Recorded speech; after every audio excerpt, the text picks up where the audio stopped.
Hi everyone, this is Aya from Foyr Neo, and today I'm going to be taking you through how to use cove lights. So it's actually pretty simple and easy. The first step is to come into the catalog and just simply search cove light.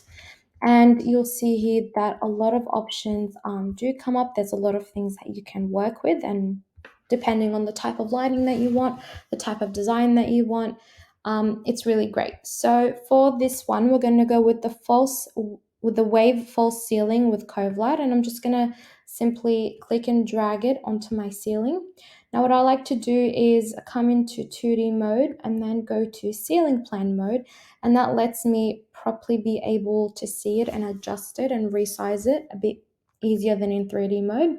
So I'm just going to click to resize, and I'm just going to make it fit the room pretty much.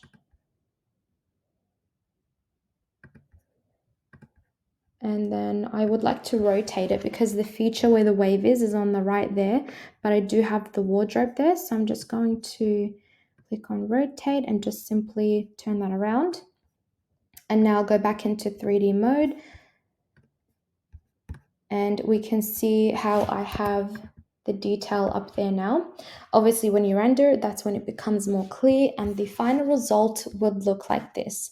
So you have an amazing finished room, you have a beautiful ceiling detail that's has a light feature, and it looks really good. So I hope this tutorial was helpful, and happy designing.